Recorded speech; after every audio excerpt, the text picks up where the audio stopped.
Avatar, specifically the Swedish metal band, not one of the many other things out there that's called Avatar, has been in my life for probably about the majority of my life now. I think I first became aware of them around the time that Black Waltz came out, and singles like Let It Burn and Smells Like a Freak Show were on the radio. I saw this band live on a street corner in Madison, Wisconsin back in 2015. And pretty much ever since, I've been following this band's career. So, forgive me if I have high standards for this band. Leading up to the release of their newest album, Don't Go in the Forest, I remember listening to the singles, especially the lead single, Captain Goat, and having it not really be all that exciting to me. I thought it was good, but it didn't really capture my attention the whole way through.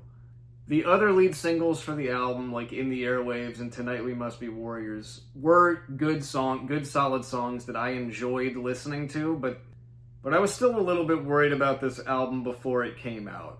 Like, I thought that they were going a little bit in the generic direction. And then when the album dropped, I listened to it, and I was kinda right. Now, don't get me wrong, I still think that this is a good album, but when this band, to me at least, has a track record of releasing 8 to 9 out of 10 albums, and one in particular, which I think could possibly even qualify as a 10 out of 10, when they release a 6.5, there might be something that might need to change a little bit. So let's talk about the things that I actually do really like about this album. The band is still obviously incredibly talented. They can write incredible riffs. It just feels like they don't really know how to put songs together as well anymore. And I don't know why that is. Every song, there's something in there that has the potential to make it a great song, but for some reason, like halfway through most of the songs on this album, it just kind of starts to bore me a little bit, which I don't have a problem with for most of the previous albums. Even like The Legend of the King from Avatar Country, which is like over 8 minutes long, that song doesn't bore me. But half the songs on this album kind of start to bore me after a while, and I don't know why that is. The best tracks on the album, in my opinion, are the opening track, Tonight We Must Be Warriors, In the Airwaves, and the title track, Don't Go in the Forest.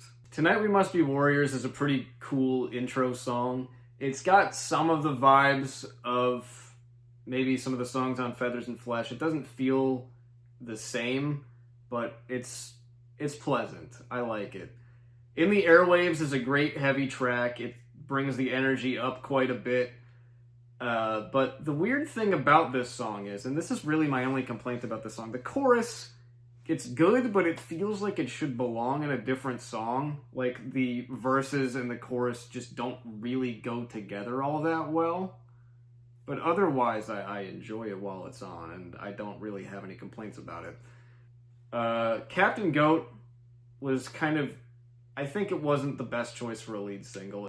It didn't really keep my attention for the whole thing. It just is kind of static throughout the entire song. The title track, Don't Go in the Forest, is probably my favorite song on this album.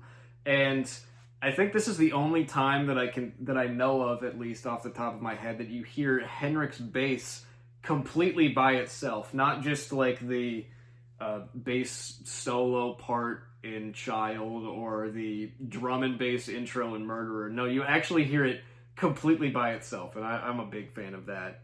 Death and Glitz is one of the prime examples, I think, of where the problems with this album really shine through. Like, it's got a great, cool, like, wheelie kind of riff that Avatar is known for, and I love the riff in this song. And it has fun moments, but it doesn't really go anywhere. And first of all, this ending, the ending to this song is one of the worst parts of this entire album. I think it just kind of stops and then feels like the ending is just kind of tumbling off a cliff. It doesn't work. I think I kind of know what they were going for with it, but it just doesn't work. It's not good.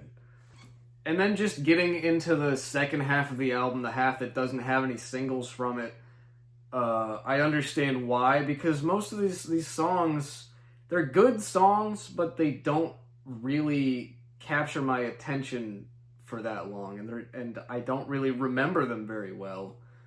Howling at the Waves is an interesting song, though, because I commend them for this. It's something that they actually tried to do something completely different with. They kind of went piano ballad soft rock on this song, which I commend that. I'm not against heavier bands trying to do something soft. It's a way to expand your songwriting capabilities. But then again, the problem with this song is the same problem with the rest of the album. It's just not all that memorable. I would be much more excited at them doing something like this if the song was actually really good. Which, it's good, but ugh. And that's pretty much it that I have to say about the tracks on this album, because what I've said about the previous songs on this album, I can say about the rest of the songs on this album. To me, this album just feels more like a reload to Dance Devil Dance's Load than anything else, which isn't a bad thing, because I enjoy Load and Reload myself, but I think Load generally just has the better songs on it, and I just wish this album had more of its own style, you know? Each song, besides Howling at the Waves, because that's a different kind of song, other than that one, each song on this album feels like it could be a weaker to middle level tier song on any previous album. And this all leads me to what I think is the main problem just with this band as a whole these days, even if I have enjoyed everything that's led up to this. Just having been familiar with this band since the early to mid 2010s, I remember when this band was actually kind of creepy. And it feels weird that this band put out a Halloween kind of themed album on Halloween Day, and it doesn't have anywhere near the creepiness factor of an album like Black Waltz or Hail the Apocalypse. Just feels off to me, you know? Another thing about this band, they change their costumes, their stage get-up for each different album cycle, which I think is something that's really cool. They started doing this with Johannes's clown makeup ever since Black Waltz, and then with each subsequent album, the entire rest of the band gets in on it and has a different kind of stage outfit for each album cycle. But the thing about this album cycle for Don't Go in the Forest, this feels like the least thought through one entirely. Like, I don't really know what to say about these costumes. They're the most dull that they've ever had. It feels more like an afterthought with this album, and less like they had a full vision of what they were going for with this album, and felt more like, oh yeah, we're putting out a new album now, we should probably think of what we're gonna wear now. I know this album just came out, so it feels kind of weird to make suggestions of what I think they should do for their next album after this one that they probably haven't even started thinking about yet.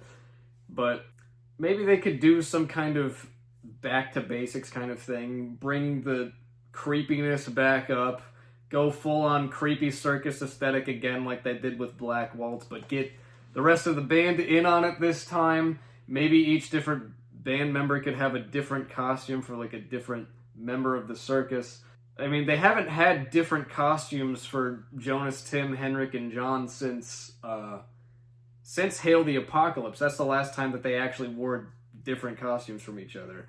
So maybe going back to something like that could be cool. I know that the best that this band has put out, which to me are albums 4, 5, and 6, Black Waltz, Hail the Apocalypse, Feathers and Flesh. I hope the band looks back at the career that they've already had and realize what kind of made them appeal in the first place to people like me. I feel like that's kind of a big ask, but I don't know. I feel like the direction that this band is on needs to change. Anyway, that's just my opinions on this album. If you loved it, then great. If you hated it, then that's also your opinion. I don't really care. Peace out.